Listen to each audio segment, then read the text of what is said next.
Welcome, David. Welcome, Norma.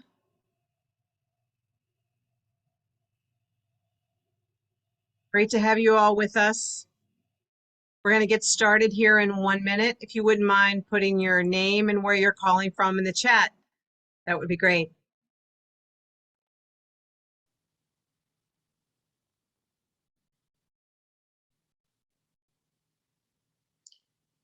Amanda Smith just joined us. And Eileen Zalisk from Lexington, and Marcia Cooper, who comes from Newton as well. Welcome, everybody.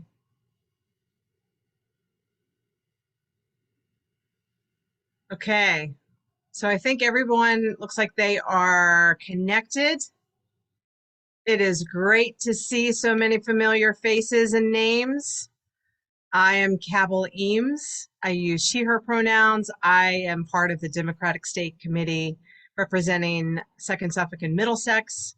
I am the co-chair of the newly climate subcommittee from the Public Policy Committee for the Democratic State Committee. And I work with Martina Jackson. Hello, Martina. She wants to say hello. Thank you so much. We're gonna give her, okay. I was like, do we get to see Martina? Not yet. Okay. So I've got Martina and Roosevelt as well. She co-chairs this committee with me. We have been meeting for a little over a year now, trying to figure out how we can contribute to climate change solutions and education. And so tonight is our first attempt to bring you all some education around heat pumps, electric vehicles, solar water heaters. There are a lot of solutions out there that are just coming on the market to have rebates. The technologies are not new, but there are now rebates that are being recognized, and it's getting cheaper, particularly because electricity is through the roof right now, as we all know, as gasoline is as well. But we have some really exciting things coming out of Massachusetts, and which is a great thing. We're heating up faster than any other part of the country, unfortunately. Martina reminded me today that while it was 98 in Newton, it was only 91 in New York City, which blew my mind. I lived in New York City, and I remember how hot it felt all the time in the summer. So, but I will say that, we do have solutions here coming out of Massachusetts. We got a lot of really smart people and institutions that are providing these technologies. We have a new climate bill on the desk of Governor Baker right now that has some great incentives, some EV rebates, and we're going to do an action at the end of this forum. So I encourage you all to stay with us. But right now, I want to introduce Belmont's Energy Committee, who has been doing a webinar on these technologies and ways to save money. And I'm going to introduce now to you the co-chair, James Booth, and he will introduce the other members of the Energy Committee, and they will walk through the things that they have and ways, and their mini splits, their heat pumps, their electric vehicles. And if you could save your questions until the end, and then Alex will help me if you want to put them in the chat or raise your hand, whatever accessibilities you may need. Alex is going to help me there, watch the chat, and make sure that we get to all of your questions. But without further ado, I do want to pass it over now to James Booth. James. Thanks, Cabell. So as Cabell said, we have a number of us coming to you here tonight from Belmont, and we have all been electrifying our lives in different ways. And so we're just going to share with you some of the technologies that we're using to reduce our carbon emissions through electrification. So I'm going to kick off by talking about heat pumps. As the name implies, a heat pump's just a device that moves heat around, and you all already have a heat pump in your house because a refrigerator is a heat pump. An air conditioner is a heat pump. When we're talking about them, a heat pump is basically an air conditioner that can run in reverse. So it can move heat out of your house in the summer, like right now, mine's doing, and move heat into your house in the winter to warm. And winter heating is one of the biggest loads of energy and sources of emissions for any household in Massachusetts, certainly. So there are basically two kinds of heat pumps, broadly speaking. There's ground source heat pumps where you're exchanging heat with the ground outside with pipes buried under the ground, also sometimes called geothermal. That's the most efficient kind of heating, basically. but because of the digging, it has more upfront costs. So what has been a lot more popular, or there are more of here in Belmont, is people having air source heat pumps, where you're exchanging heat with the air outside, like in an traditional air conditioner. Except with a heat pump, you basically get heating and air conditioning all in one. It runs one way in the winter and the other way in the summer. There's within these air source heat pumps, there's two general kinds, I would say, ducted or ductless. So in my case, my house already had forced air heating with gas. So there were existing ducts, and that could be sort of repurposed and used with the heat pumps. So for people in that situation who already have ductwork, going to a heat pump, a ducted solution can be really a simple one. So I got rid of my gas furnace and my old air conditioner and replaced both with a heat pump a couple of years ago in 2020. And it's been working great. Got through 2 heating seasons now. I got rid of my gas entirely. I did have a resistance backup, like a space heater built into it, but I hadn't needed to use that for on the cold days in the last couple of winters. The heat pump itself has kept up fine. There's not much to show inside with a ducted system because it's just a duct in the floor, like in any forced air system. The other component of a heat pump is the outdoor unit. Mine's sitting outside there. I should trim some of those bushes back, but it's looks like an air conditioner condenser. It's doing kind of the same business. As Cabell said, there are some great rebates coming from Mass Save right now, up to $10,000 for doing your whole home with air source heat pumps. And there's potentially new ones coming down at the federal level as well. Let's see what else to tell. So, but yeah, it's basically a very efficient way to heat because it uses electricity to get more. Moving heat around takes less energy than making new heat. So I'll turn over to Marty, who has the other kind of system, Marty Bittner, the co-chair of the Belmont Energy Committee. And Marty has ductless system. So I'll let him tell you about how that works. Thanks, James. Hi, everyone. As James said, I'm Marty Bittner in Belmont, and I'm going to flip my camera around here so you can see what my system looks like. So as James said, he already had existing ductwork in his house, so he has a ducted heat pump system. We did not have ductwork, and so instead we have a handful of these what are called mini splits. So that's that white rectangular object up at the top above the windows there. And so this is sort of the air handler. So right now it's on, and it's really quiet. So that's one thing to note. And the way it works is it's just sucking in air through the top of it, and then in the summer it's cooling that air and blowing it back into the room. In the winter, as James said, it just goes in reverse and sucks the air and then heats it up. And so the nice thing about these is, again, you don't need ductwork existing, and they're all completely independent. So we have 5 of these in our house, and about 3 years ago, we had steam radiators with a gas furnace, and we took out the gas furnace and all the radiators, which was really nice because we reclaimed a bunch of floor space from those big hunks of metal. And now we exclusively heat our house with heat pumps, and we've been perfectly comfortable for the last 3 years. So it's able to keep up just fine. And I guess I can walk you out quick and show. Like James, we have there's an outside unit that pairs, and so here's our outside condenser that's blowing right now, and then you can see these sort of white lines that run up the house. These are the coolant lines that feed into that indoor unit I was just showing. And so when you see these on the side of somebody's house, that's a telltale sign that there's a heat pump system there. So so that's how that all works. And I'm gonna pass things over to my friends Brian and John, who are going to talk about electric lawn equipment. Yeah. Great. Okay. So, well, you want to come over here? So it's Brian Copperell from Belmont and joined by John Coltman.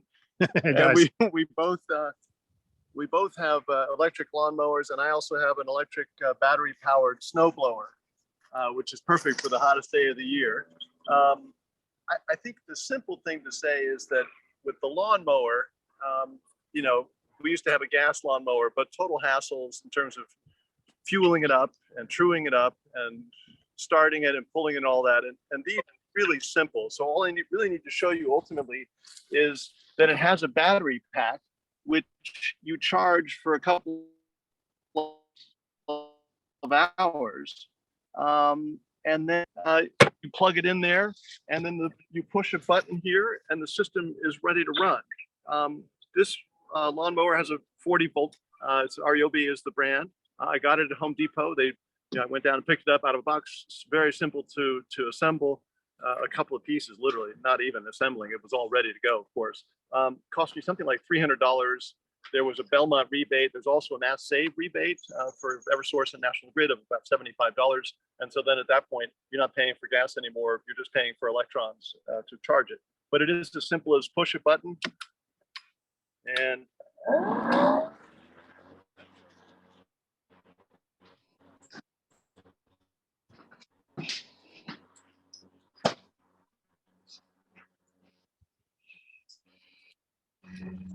it has a run rate of 50 minutes. At the end of it, you let the 50 bar go and it stops on a dime.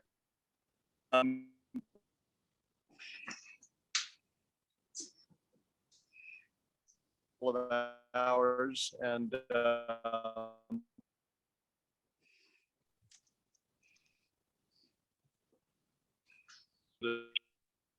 Freezing up, Brian. the business.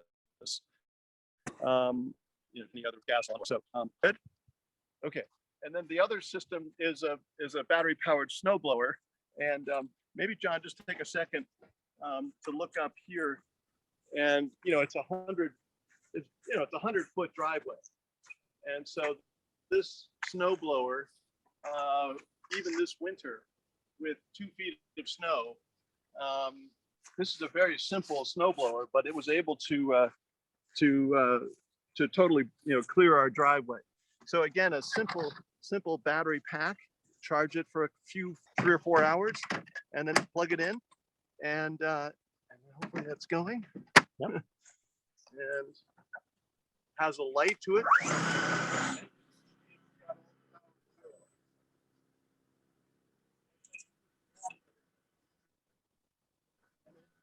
Control. It's blowing grass right now. Anyways, you can control that and go left and right. Control the verticality of what it sends out. And again, a simple release. This too was a relatively inexpensive product. I got it also at Home Depot. Probably run you $400. I don't know if there are any rebates. I don't believe so yet, but there should be. And again, it's relatively quiet compared to a gas powered. And again, I'm able to just go out in the middle of a storm. Probably, it's a little bit of a smaller unit than a lot of these gas things that are out there, needless to say. But if you just time it, if it's a 2-foot storm, maybe you got to go out there and do it 3 times. But that's how you get 7 inches one time, then you get another 7 inches, and away you go. So very, very compact and easy to store, which I think is actually really valuable in very tight, garages like we have. So, John, anything I can add to that, or? I would just emphasize, there's virtually no maintenance on these things, and they're so quiet. You can get out there earlier in the morning without disturbing your neighbors. Yeah. And virtually no carbon being emitted from these. Yeah, and that was ultimately what drove me to get both of these. So I pass it on. I don't know who's next. We head over Maybe to Klaus. James, you could pass it on. Yeah, our next person to share with us is Klaus. Becco, tell us about solar, hot water, and EV and solar. Yeah. So, hi, welcome everybody. I'm outside because I wanted to show you my solar hot water panels. You should be able to see them on the edge of them up there, right in the middle of the picture. I know it's not the most exciting shot right there, but the point that is the takeaway is that they look a lot like solar panels. And they essentially do the same thing as solar panels do, but they do it much more efficiently. So the solar panels, they capture certain frequencies, but not all. And that means that they are typically around 20% efficient in converting sunlight. The solar hot water panels, they just capture the energy from the sun, and it doesn't matter a whole lot what the frequencies are. So which kind of photon hits the box you see up there, it doesn't matter. It'll just deliver more or less energy, and that means that that's an 80+% conversion efficiency. So the 4 solar hot water panels I have up there are the equivalent of 16 solar panels, and that's a huge deal. And there's no conversion loss either, from DC to AC and so on. So solar hot water is underutilized, I would posit. It's cheap to install. I got a nice setup and the biggest tank and so on I could get, and that was just shy of $10,000. But you can get fewer panels and a smaller tank and so on. You'd be good for 5,000. And if you're heating the energy use in a house, the energy that goes into heating water can be a third of your electricity bill, or the energy consumption. So this is just so simple. And there are other ways, other good ways of heating water, like heat pumps, but they will then compete for electricity with other sinks like an EV and so on. So I like the fact that the solar hot water, it just sits there. There's a 40-watt pump that circulates a liquid, and it goes down into the bottom of a tall water tank, and it heats the entire column. And then the top 1/3 has electric heating. So so you don't have to worry about not having hot water. 9 months of the year, I get all the hot water I could possibly want, even though I have 2 teenagers in the house. And then in the wintertime, it takes the water, in the depth of winter, it takes the water from 40 Fahrenheit up to about 75. And then with electric heat, we do the rest. So it's really a great system. It has other benefits. You're not touching anything public, so there isn't an opportunity for anti-green forces to do you harm, like they've done in other states, where they will, charge you a fee for having solar or something like that. That can't happen here. So it's just a great system. We've had it for almost 10 years. There's no moving part practically except a little pump. So I highly recommend that. Now, next on the item, we've got electric cars, and this is we have a Chevy Bolt, which I highly recommend. It's $33,000, I think, and you get starting next year you'll get $7,500 off that. So it's a really great value for a small SUV, and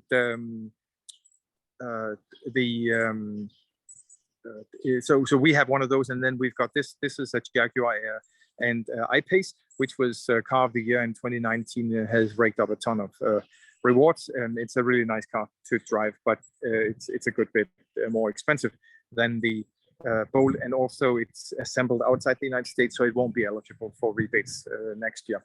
Now, one of the things about EVs is that they're so fun to drive. So all EVs, never mind the price point, are really zippy to drive, and that just makes them very enjoyable. They are also really economical. So as we move into the new energy economy, where the energy prices will fluctuate, EVs like this will have unbeatable miles per gallon equivalent. So with the time of use we have here in Belmont, it's I think 6 cents per kilowatt hour we sell outside of a narrow window in the afternoon. And so if a gallon of gas is $4.50, then you can get a kilowatt hour on which you can drive 4 miles. You can get that for 6 cents. It doesn't take much to see that you are talking about hundreds of miles per gallon equivalent. And then if you have solar panels, which I also have, then you can charge from the panels, and that gives you an amount of self-sufficiency. Which is nice. I have sun power panels. They are on all facets of the house. So they face east, south, and west. And this is interesting because solar panels is a way to be virtuous while making money. The getting the panels and selling the power back has been a good investment for us. We've had these panels since 2013 and 2019. We installed them in 2 rounds, and they will pay themselves off over a 10-year period or something like that, but at virtually no risk. So when you look at, people will often say, well, the stock market,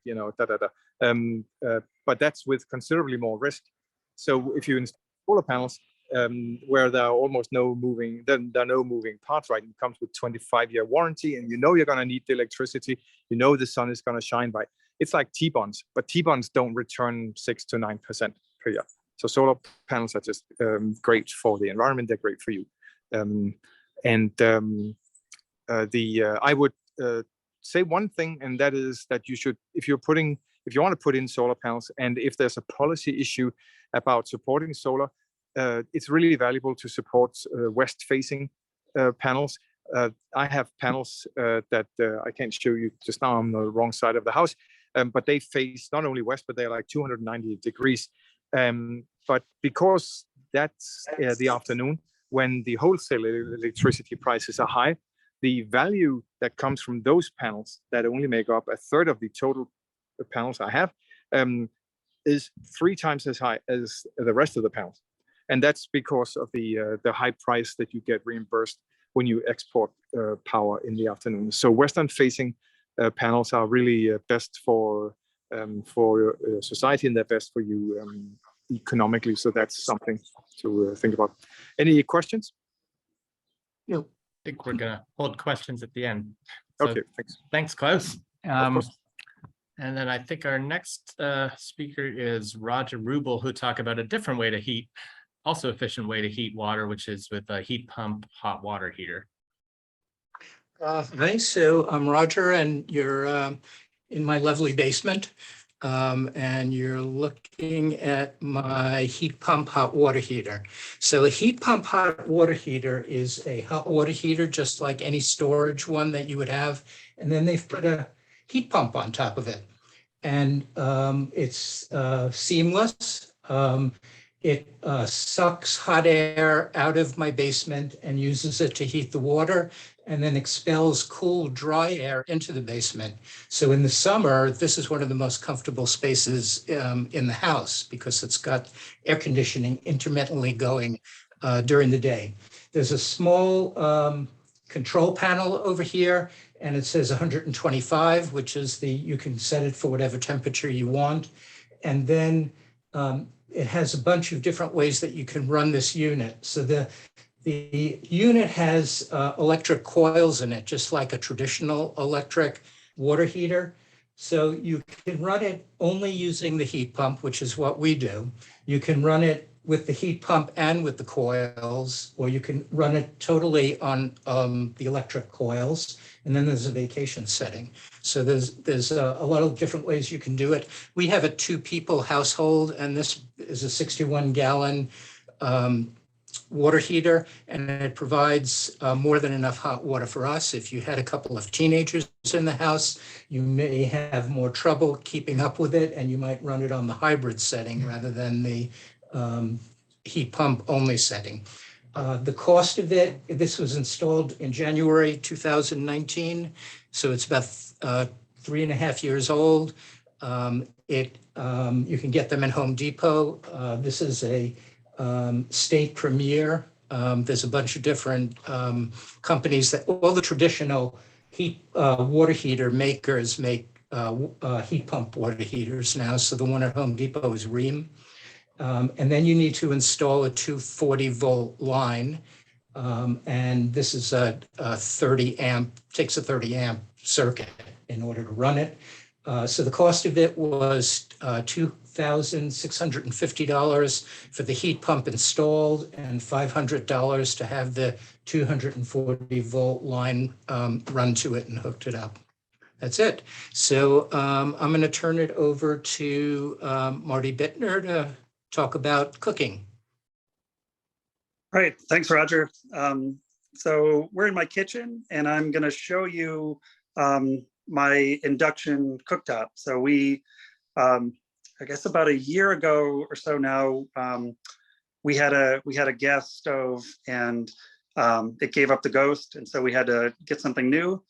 And in the interest of electrifying more of the appliances in our house, we decided to go with an induction stove option. So let me flip my camera around and show you what that looks like. So here it is. And so it looks, in a lot of ways, it looks similar to what you may have seen with a ceramic glass top electric stove that's been around for years. The difference with an induction stovetop that's pretty cool is that instead of transmitting heat by running electricity through a metal coil, instead the induction stove works by generating magnetic field, so using electricity, and then the magnetic field transmits energy to your pots and pans to heat them up and then cook your food. So a couple of neat things about that is that the top surface of the glass doesn't get nearly as hot as it would in a traditional electric stove. And so even when this is on, you can touch the glass and it's not hot. So that's nice and safe if you have kids around, things like that. It also means that it's very easy to clean up. So since the glass surface doesn't get tremendously hot, if you have spills and things like that, you can wipe them off, no problem. Things don't get baked on the way they would with a old-fashioned electric stove.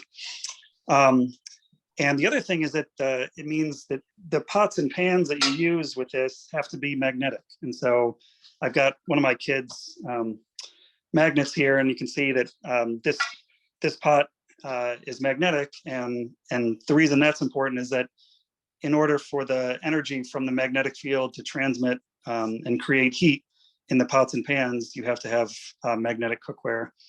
And so if you were thinking about making this switch, one of the things we did was sort of take a census of our existing pots and pans to see which ones will work with induction. And in our case, I'd say 3/4 of our existing cookware was already magnetic, and so we only had to replace 1 or 2 things. And the other wonderful thing about this is that we're pretty much into cooking in our house, and so and people often think that gas stoves are the preferred means of cooking, putting aside climate change issues and things like that. But it turns out cooking with induction is extremely precise, for one. So there's a lot of professional chefs nowadays who actually are preferring induction because if you set the dial to 4, you get exactly the same performance as you did yesterday and the day before. So it's completely predictable and reliable, and so that makes cooking with precision very easy. And the other thing is, for your own home or for professional chefs, is that it's more efficient. So since it's not transmitting heat by heating up a coil and moving that to the powder pan, it doesn't actually heat up the room as much as what you're used to with a traditional stove. And so, especially in restaurants, right, it keeps the cooking area cooler for all the workers, and so that's great. and it's also tremendously fast at doing things like boiling water. So I'm still astonished at how fast it boils a large pot of water, and to the point where sometimes I walk away for a few minutes, which used to be perfectly fine with my old stove, but you just can't do that here because it heats things up so fast. And then from a health standpoint, the other great thing about electric is that there's no emissions anymore. So gas stoves, I think there was an article within the last 6 months or so where people around Boston took measurements of the air quality around a gas stove and found all sorts of like things like nitrous oxide and things you really don't want to be breathing inside the kitchen. And so this is both good for the climate and good for your health. Okay, and with that, I think we would open it up for general questions. I think we'll turn it back to Cabell. Thanks, Marty. Yes, thanks, Marty and Klaus and Roger and Brian. This has been extremely informative for all of us. So deeply appreciative for taking the time to walk us through all of these things, the cars and the equipment, the induction stove, hearing also that others have induction stoves. That makes me very jealous. So let's get to the questions. I'm sure there are tons. I know that we even had some that were sent in ahead of time. So I'm going to go back to Alex now. He is going to present some of the questions that we got in from folks that couldn't be here, but also for folks that have questions that are present, if you wouldn't mind either putting them in the chat or raising your hand. And if you could keep them to about a minute at most so that we can get through them, that would be great. So I'm going to hand it back to you, Alex. Awesome. Yeah. So the first question. So I'll read the first question, and then James, if you can just let me know which of the panelists will be answering the question, I guess is probably the best way to go about it. So the first question that was submitted was, what do you need to prepare the house for a heat pump? That was the first question. Sure, I can take that one. Yeah, because I should have mentioned that's always something good to do, is make sure do your house envelope before putting in a new heating system. So get like a mass save audit, or if your town muni does those, because you don't, I mean, heat pumps work great, but if your house is extremely leaky, no heating system is going to be able to keep up. So you want to improve the envelope first, and that also means you can get a smaller size of heat pump potentially, and so save on upfront costs that way. But you don't, that being said, you don't need to be a super incredibly well sealed house for heat pumps to be practical. My house is built in like 1906, and we've had mass save insulation work done, so it's pretty well insulated, but it's not fantastic. But it's been good enough that the heat pump, as I said, was able to make it through 2 heating seasons and doing the job fine. This might be another question for you. Can the heat pump provide enough heat in the winter, and do you need a backup? In terms of backup, yes. Sometimes people keep their, depending on their setup, keep their old fossil fuel system. They're sort of in place for backup or emergencies, or for the coldest days. As I said, in my case, I put in a resistance element as a backup. So basically like a old-fashioned space heater, but built into the, feeding into the ductwork. But even on the coldest days, I didn't need to use that to keep up with things. With the mass save rebates, I should note, you get the highest rebates for doing the full electrification. So that's one incentive, pushing towards, if you can, doing the whole thing with heat pumps. So sometimes people keep their backup, but there are certainly lots of people like Marty and me who are doing all of their heating with heat pumps. And one final question that was submitted ahead of time: is it possible to plug in AC when you have a heat pump? If by plug in AC means I think it was to reuse AC systems. That's what that was meant. Yeah, I mean, like that was kind of my situation. I had my, before the heat pump, AC feeding into the same central ductwork that my forced air heating was using. And so basically the old AC condenser got replaced with the heat pump unit. So it works similar to the air conditioner, although it's more efficient than just standalone air conditioners. And it goes both ways. So more importantly, you're getting heating from it as well.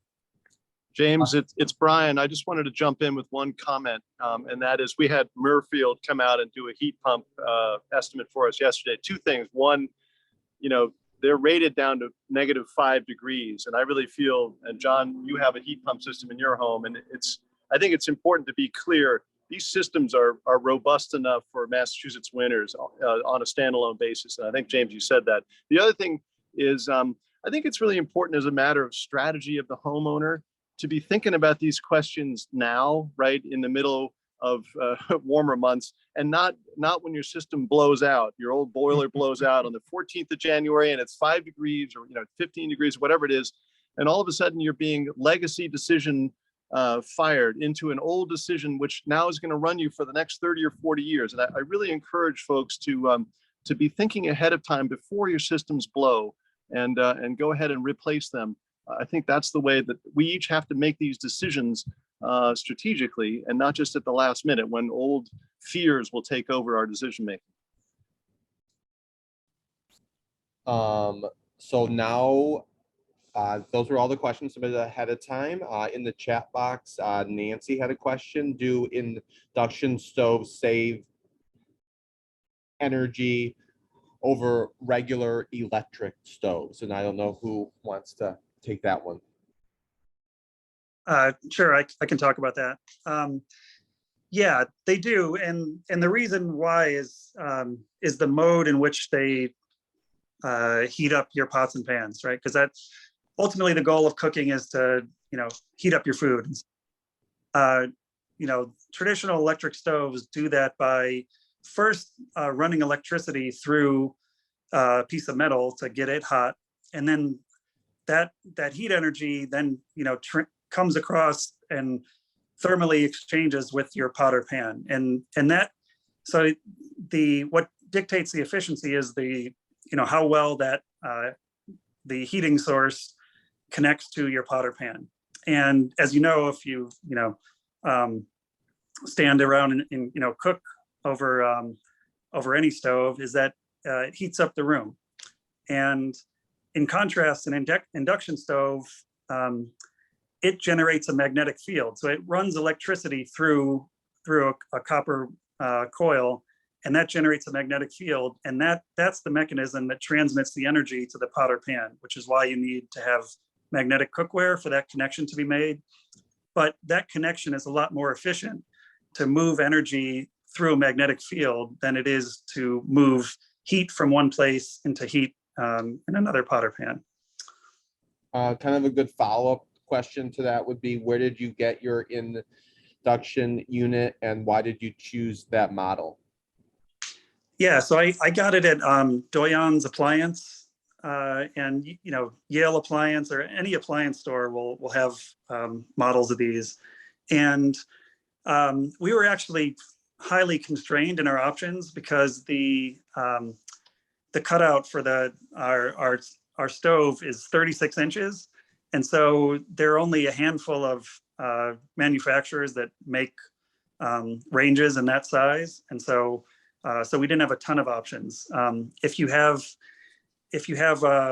like a 30-inch opening, there were a whole lot more options. And they also, you can separate them too. So if you can have a separate cooktop from your oven. But in our case, we have the full range there. Great. I see that Don Ross has his hand up. So Don, if you can ask your question, just keep it to 1 minute. That'd be great. It's just about the hot water heating with the panel on the roof. So I wasn't sure what he said. You switch if there's not enough hot water in the winter. It's like a hybrid system. I didn't know how that automatically worked or not. And I wasn't quite clear the difference between his panel that was more efficient than a regular solar panel?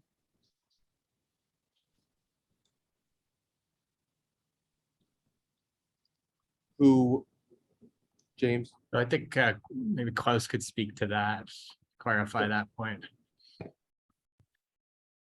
Sorry, what was the question? Can you hear me now? Yes. Okay. Well, you explained when in the winter, there's not enough hot water, you have some sort of a it automatically switches to a regular that heats the hot water in your Yeah. tank or so? Yeah, And then it's, I wasn't clear, if you go over again, the difference between the panel that you use for the hot water from a regular solar panel. Why is that more efficient again? oh, it's way more Are efficient. they So the same size, the same cost, or they're different?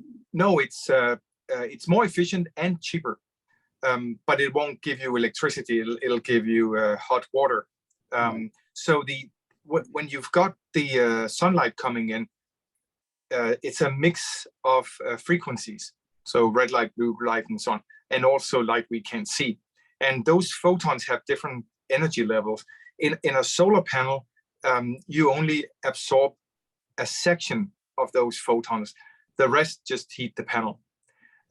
So when you make electricity, the efficiency of a solar panel, the conversion rate is at best these days 21 or something like that %, but that's before conversion losses. So, but if you just want hot water, you don't need to make electricity first. That's an unnecessary step. You just you have these boxes that have inside the equivalent of black garden hoses. So so they capture the sunlight and there's a vacuum so the heat doesn't escape. And then you circulate a liquid through that doesn't freeze. And that goes down to the bottom of a very tall tank. So it's tall and narrow and big, minus 120 gallons. And so you heat the entire column of the tank and then up until 160 Fahrenheit, I think is the max, and then it stops. And that is essentially a 20 plus kilowatt hour battery, by the way. Then in the wintertime, there are heating elements, but they only heat the top part of it. So so they'll heat that top part to whatever temperature you set it to, and then the rest of the tank, the lower 2/3, can be cooler. And that's that means that the electricity only has to do sort of the last mile work, take it from say 75 Fahrenheit up to what you want. So you're still saving in the wintertime. And I have a timer on that so that when the electricity kicks in, that's during the daylight. So I'm also producing solar power at that time. Awesome. And submitted a question. How do you find a company to install heat pumps and solar? See, I can speak to the heat pump side. I might throw to Brian for the solar part. Yeah, it's challenging right now. I mean, MassSave has a list of a heat pump, a relatively newish list of heat pump installer network, which is installers who've been vetted to some extent in terms of their training, and I believe who you need to go through. They need to be on the list to access the MassSave rebates. So that's one source. The Massachusetts Clean Energy Center has a long list of installers in HVAC companies in Massachusetts who have done heat pumps in the past. There's the usual things like Angie's List. The Heat Smart Alliance is a volunteer group promoting heat pumps that has also some information about installers. So, but you do want to. One thing I would recommend as a general thing is getting several quotes for heat pumps from different installers, because every home is different, the configuration and the particularities of it. So it's not the kind of thing where 3 different installers will offer you the same thing and you just are choosing based on price. They may come up with quite different proposals to deal with your where to put units, whether to go with ductless or some hybrid combination of ducted and ductless. So it can be a bit of a complex thing. So you want to get a few different opinions to see the kind of options you have. Brian, could you speak to the solar side? Well, I think it's the classic neighborhood and your neighbors in your area and word of mouth, you know, who they had a good experience with. I mean, here in Belmont, we had, John, what was the name of the program here? But it was our local municipal Yeah, light. Belmont Go Solar. Belmont Go Solar. So Yeah. we're a municipal light department. So a lot of folks here locally are supporting each other.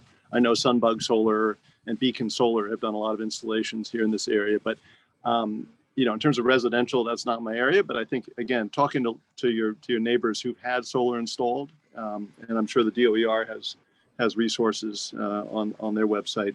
And I think, James, that last point of yours about having multiple quotes for heat pumps, it just goes again to thinking ahead and not doing it last minute, because that takes time. They're more complicated than a simple boiler. Awesome. Marietta submitted a question that said that she has a baseboard hot water. How would we adapt to a heat pump? James? Yeah, Yeah. I could speak to that, I guess. That is one challenge is is for the most part, if you have a hydronic system like radiators or some other way of moving water around, there's heat pump systems generally are not producing, don't tie in easily to those existing heat hydronic systems. There are some sort of air to water systems becoming available, but there hasn't been that much of that here yet. So it would be something to ask installers about, but in general, like in Marty's situation, he had old radiators and heat pumps just don't make the water hot enough for typical existing hydronic setups. But it could be something so it's less simple to graft on to an existing forced air system or just go with mini splits. That's not to say it's totally undoable, but it's still a relatively new area. Got it. Amanda asked the question. So magnetic cookware would be stainless steel, cast iron, including glazed cast iron. Are there any other types? Yeah, that's a good question. So I've got a couple, like stainless steel, of course, and cast iron also works. But the other thing that sometimes manufacturers do is, so this is just like a, non-stick pan, and it's overall, it's not magnetic. So if I try to put my magnet on here, it just falls off on the side. But the important bit for heating is that it be magnetic on the bottom, and this is where it touches the surface of the cooktop. And so what they'll do is add a little magnetic plate to the bottom of otherwise non-magnetic cookware, and that does the job just fine. So there's options. Awesome. Cabell, that is the end of people who have submitted questions in the chat. Unless someone wants to raise their hand with the last question, that's it. Great, thank you. Well, again, I just wanted to say thank you to Brian and Klaus and Roger and James and Marty for spending their Thursday evening with us and to inform us about all of these cool technologies that allow us to get off of fossil-free infrastructure and live a cleaner life, particularly in the home. I know that gas stoves are particularly one of those areas that make people very nervous, including myself with children, as well as all of the asthma rates. I've been hearing a lot from the physicians for social responsibility about gas stoves. So the cooking segment for me was very cool, and I'm really interested in that. And Martina and I were thinking about other ways we could maybe bring in some more induction conversation, just because that is just a really cool way of being able to cook, and as well as getting off those gas stoves.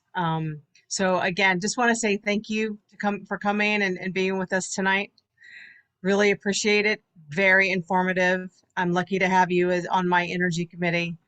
And thank you for coming to the Democratic State Committee Climate Subcommittee and sharing with us all of these wonderful technologies, including Klaus's beautiful Chevy Volt that I just absolutely love. It's just such a gorgeous car. Okay, so thanks everybody for staying with us. We got about 10 minutes left and we probably won't go till 8 o'clock, but it's this next part is important because we do have a climate bill on Governor Baker's desk right now. He has until August 11th to sign it or veto it. And so right now the actions would be to call his office from 9 to 5, Monday through Friday. You can't leave a message after 5 o'clock or before 9 o'clock, and you can't leave a message on the weekends. I found out the hard way. We also have an action alert where you can just kind of fill in your name and your email and send a message to Governor Baker to please sign the climate bill. But this one really builds off of an act for the next generation roadmap bill that came out in March of 2021 that he signed.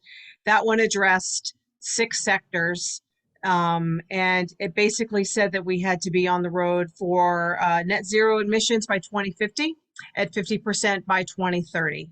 This new bill, which is H5060, and it is an act driving clean energy and offshore wind. Sorry, just had to think about that for a second. This bill has some really great ideas for rebates for electric vehicles that are point of sale. You can also get an extra $1,000 for turning in a high emitting vehicle. There were 6 towns that asked to be able to, through a home rule petition, to be able to build new construction with a gas ban. And they have been able to do so as long as they meet their 10% affordability requirements. And but it excludes hospitals and the sciences and the labs, which is not great for Cambridge. But there's some really great things in this bill. It further builds out and greenlights our offshore wind technology, which the state is committed to 5,600 megawatts of wind power, which could heat and cool and electrify, not heat and cool, but electrify up to 400,000 homes throughout Massachusetts. So there's some really great things in this bill. We're going to talk about it more in detail at our next Democratic Climate Subcommittee meeting, which will be on September 26th, yes, at 11 a.m. I am nervous to talk more about the climate bill in this space. I'm a little superstitious. Same thing goes for the federal bill. I think they're voting on that next week. So there's a lot happening, but a lot of hope in the air. And we just have to push on our Republican governor to leave a legacy and sign that damn bill so that we can start to electrify, meet our climate goals, and have a sustainable future for our children and grandchildren.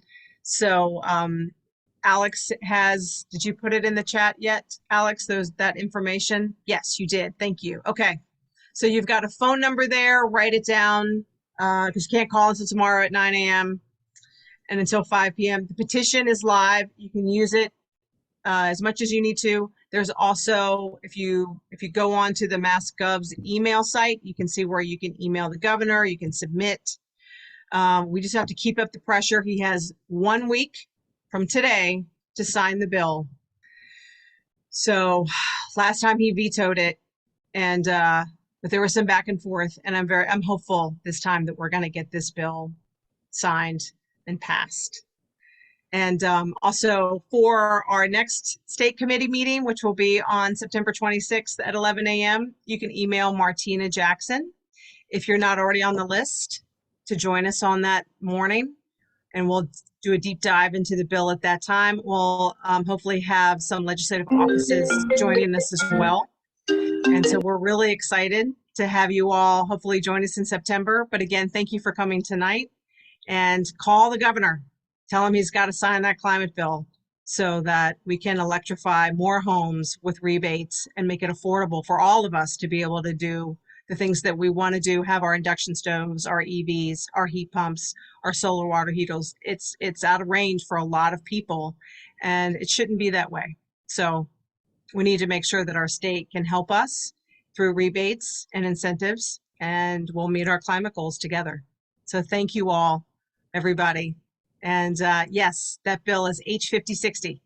So he knows what it is. All you have to say is the climate bill. He knows. He's got the list. He doesn't need the number. They don't remember the numbers anyway. It's the climate bill. He's got to sign that bill. So thank you all for coming, and I hope to see you on September 26th. Hey. Yeah.